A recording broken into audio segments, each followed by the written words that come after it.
देवदत्त, ये सारे पुष्प मेरी ओर से तुम अपने पास ही रखो। मेरे लिए तो ये एक कमल ही पर्याप्त है।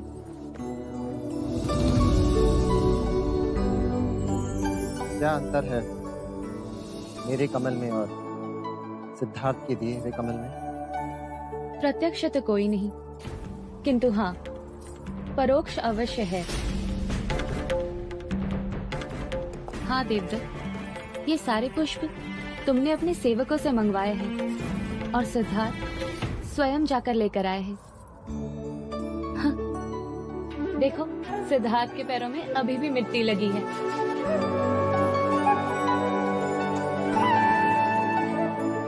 कोई है? युवराज के पैर धुलाने का प्रबंध किया जाए। चलो सिद्धार्थ।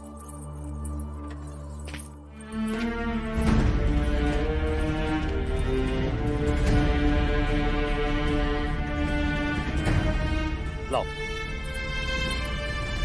राजा द्रोणोदन तुम्हारे बड़े गुणगान कर रहे थे। कह रहे थे तुमने एक चीते का सर काट दिया था।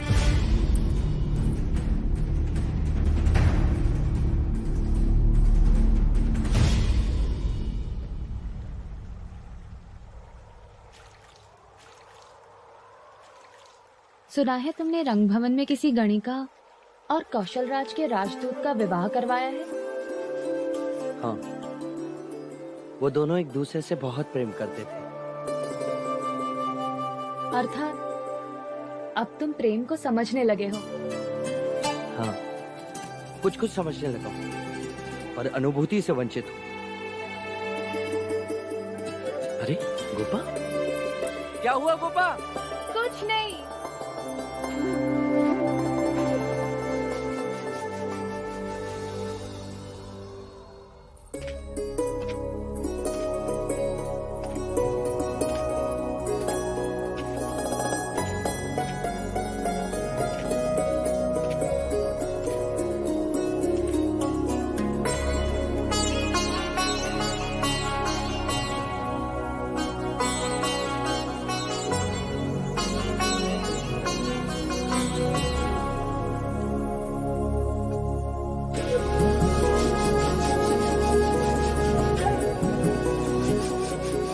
इतने सारे दीपक तुम्हारे आने की खुशी में।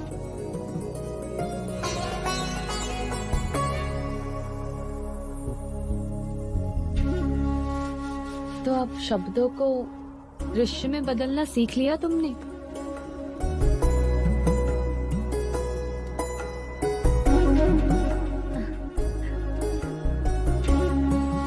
एक प्रश्न करना है तुमसे। करो ना। तुम कह रहे थे कि तुम जान गए हो। क्या?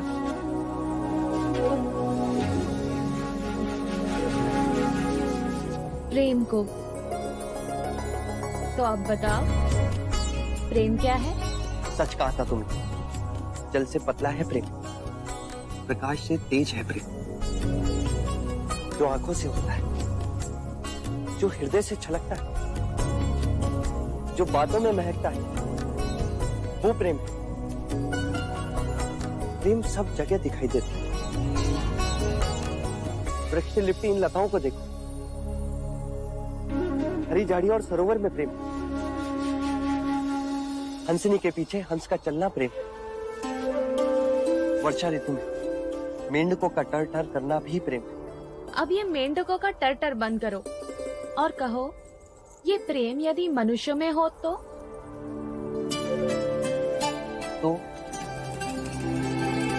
तू निर्भय हो जाता है। एक दूसरे के प्रति अपने प्राणों को न्योछावर कर सकता है। तो क्या तुम मेरे लिए अपने प्राण दे सकते हो? हाँ हाँ, क्यों नहीं? तुम मेरी मित्र जो। मित्र?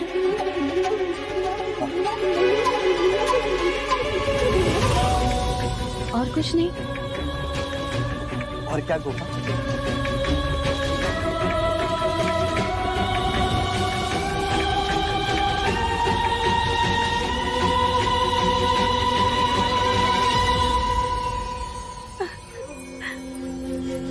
गोपा,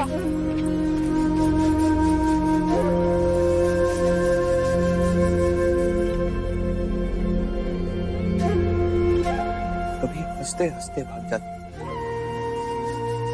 कभी रोते रोते भाग जाते। मैं तुम्हें समझ ही नहीं पाया। तुम चाहती क्या?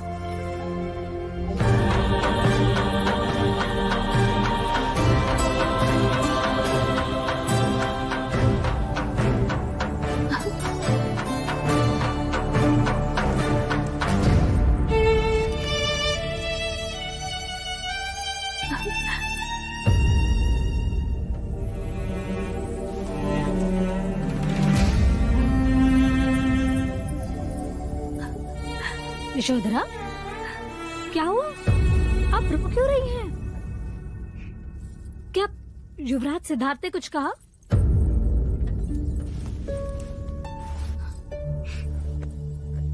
कुछ नहीं।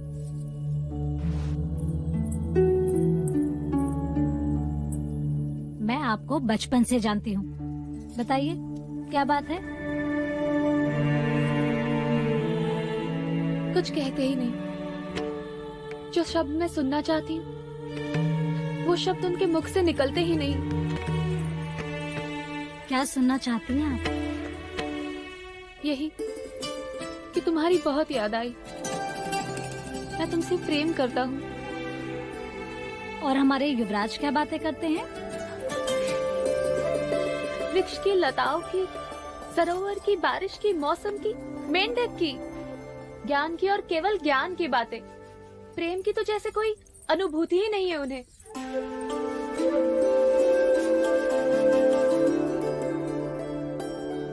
आप आइए मेरे साथ, मैं आपको कुछ दिखाना चाहती हूँ। क्या? आप आइए तो सही, आइए। पर तुम मुझे कहाँ ले जाना चाहती हो?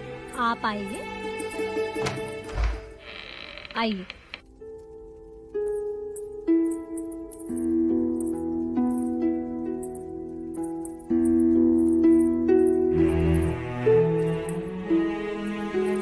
ये क्या है? वो शब्द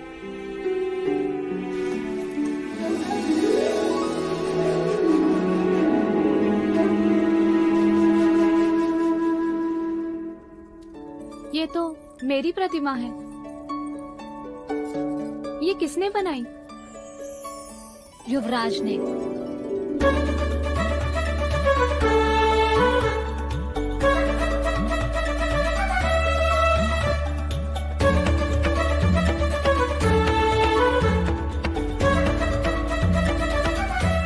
कुछ लोग ऐसे भी होते हैं जो अपनी अनुभूति को शब्दों में नहीं कह पाते, परंतु उसका ये अर्थ नहीं कि वो प्रेम नहीं करते। युवराज तो स्वयं नहीं जानते कि वो आपसे कितना प्रेम करते हैं। सच? हाँ, अन्यथा ये प्रतिमा कैसे बनती? युवराज के हृदय मंदिर में आपके सिवा और कोई नहीं है।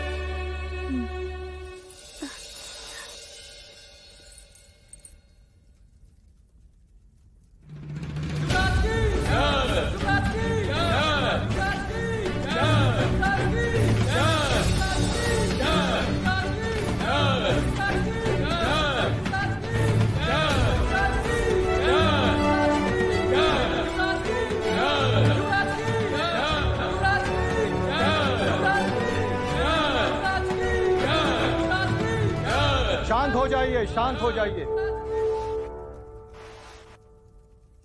शाह के संघ को इस बात की अपार प्रसन्नता है कि आज उनके बीच एक ऐसा व्यक्ति संघ का सदस्य बनने जा रहा है जिनका लोक चाहन इतना अधिक है कि उनकी उपस्थिति से संघ उत्साहित होगा और सदैव गौरव अनुभव करेगा।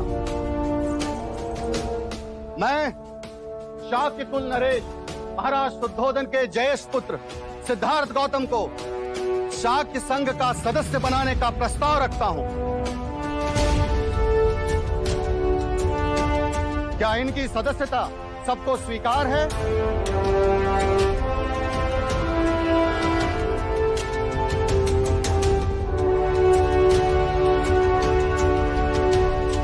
तो क्या यह प्रस्ताव सर्वसम्मति से पारित होता है?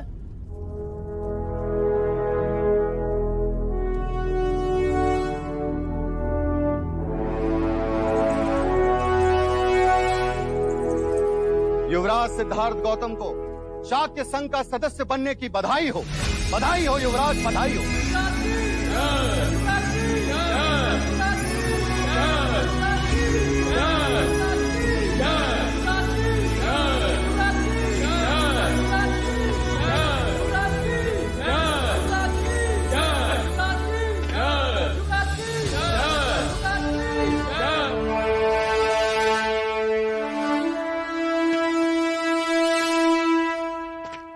युवराज सिद्धार्थ गौतम, आज तुम्हें इस बात का गर्व होगा कि शाक्य संघ ने तुम्हें सम्मानित किया। मैं शाक्य संघ का आभारी हूँ। संघ के सदस्य के कुछ कर्तव्य होते हैं। तुम्हें संघ के लिए सदैव उपस्थित रहकर तन मन धन से शाक्यों के हित की रक्षा करनी होगी। मैं ये वचन देता हूँ, मैं पूरी निष्ठा के साथ उनका पालन करूंगा। किसी भी शाक्य सदस्य का दोष पता चलने पर तुम संघ को उसके बारे में सूचित करोगे। स्वयं का दोष प्रमाणित होने पर दंड स्वीकार करना पड़ेगा। व्यभिचार करने पर, हत्या अथवा चोरी करने पर तुम संघ के सदस्य नहीं रहोगे। मैं अपने वचन पर खरा उतरूंगा।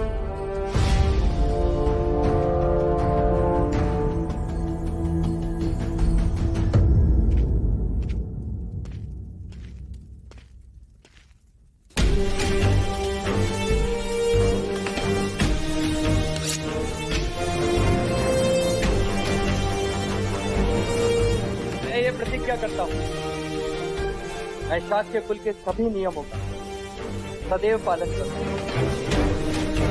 शाक्य कुल पर आने वाली सभी विपत्तियों का सामना करूंगा।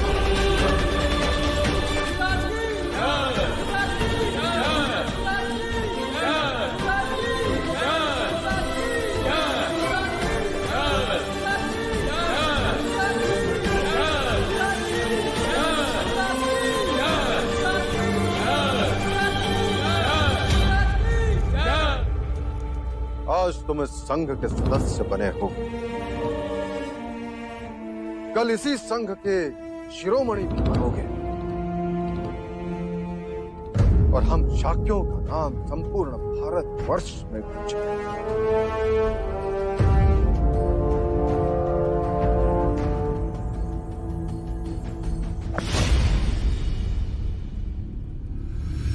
मुझे अश्वमेघ यज्ञ करना है।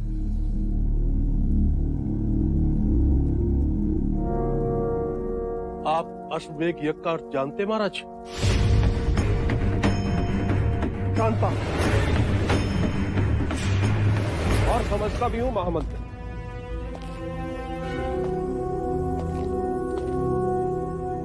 हम यज्ञ करके एक अश्व को छोड़ देंगे जिसके साथ कौशल की सेना होगी। तो अश्व जिस देश में विचरण करेगा उस पर हमारा आधिपत्य होगा। जो देश उसे रोकेगा उससे मंत्रणा होगी। यदि वो हमारा आधिपत्य माने तो ठीक, अन्यथा युद्ध होगा। किंतु महाराज, कौशल की सीमा के एक ओर मगध तो दूसरी ओर लिच्छवियों का संघ राज वैशाली, और दोनों ही बड़े राज हैं महाराज। उनसे शत्रुता करना हमारे लिए हितकारी नहीं होगा महाराज। हम उनसे शत्रुता नहीं करेंगे। और हमारा अश्व उस दिशा में गया तो? अश्वमेघ यज्ञ के पश्चात अश्व वहीं जाएगा जहां हम चाहेंगे। मैं तो समझा नहीं महाराज।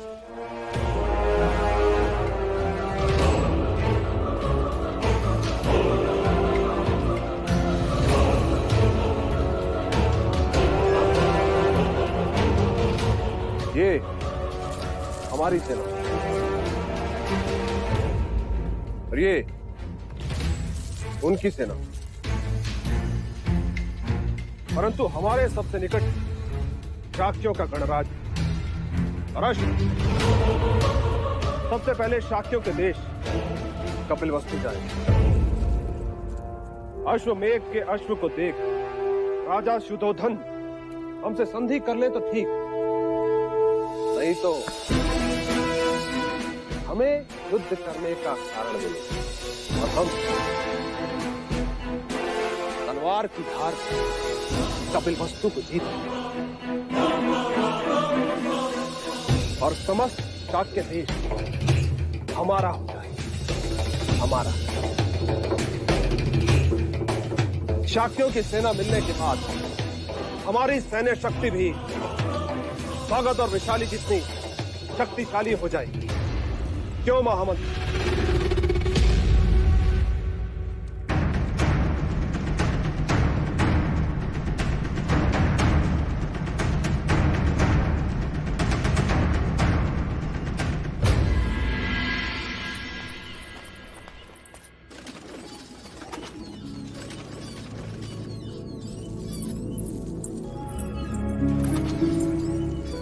अच्छा हुआ आप यहाँ मिल गई। क्यों ढूंढ रही हो? एक शुभ समाचार जो देना है। मैंने महाराज और महादेवी को आपके और युवराज सिद्धार्थ के विवाह की बात करते सुना है।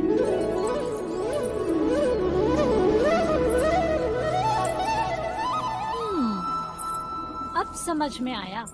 अच्छा, क्या समझ में आया? कि आप हर दिन बिना भूले यहाँ दाना डालने क्यों चली आती हैं? नाम इन पंछियों का और मिलन युवराज से। अरे तो सच सच बताइए, आप यहाँ युवराज की प्रतीक्षा कर रही थी ना?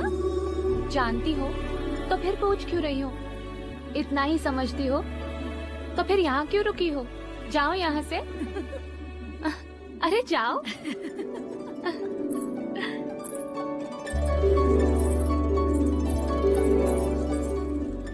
हमारे बच्चे सिद्धार्थ, देवदत्त और यशोधरा कब बड़े हो गए पता ही नहीं चला। अब हमें उनके विवाह के बारे में सोचना है। अमिता दीदी, यशोधरा के विवाह के बारे में कुछ सोचा है? अभी तक तो नहीं, पर हाँ, कोई योग्य वर मिले तो।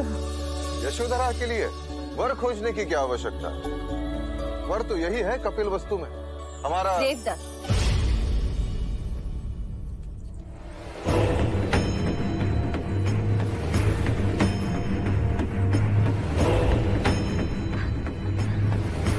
यही कहना चाह रहे थे ना आप महाराज?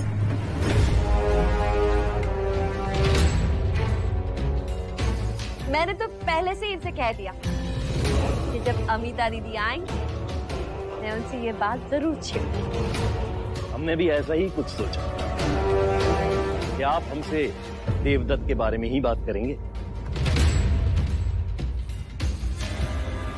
सच कहा। वैसे भी बड़े भाई का विवाह होगा तब जाकर ही छोटे भाई का विवाह होगा, है ना? और महाराज के लिए तो सिद्धार्थ और देवदत्त, इनकी दो आंखें। और सच कहूं, महाराज देवदत्त के बारे में पहले सोचते।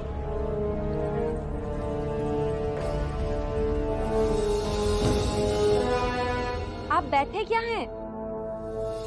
उठिए, महाराज और महादेवी से आशीर्वाद ले लेते हैं। हाँ क्यों?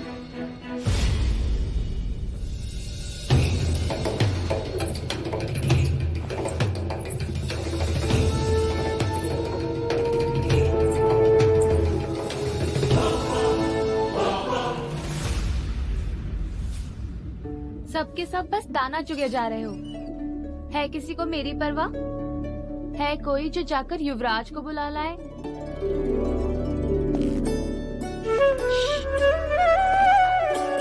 आ गए। पता है तुम्हें, इस समय हमारे परिवार वाले हमारे विवाह की बातें कर रहे हैं।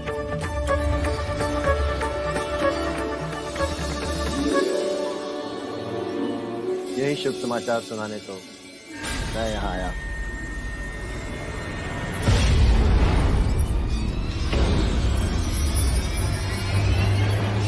देवदत्त और यशोधरा का विवाह।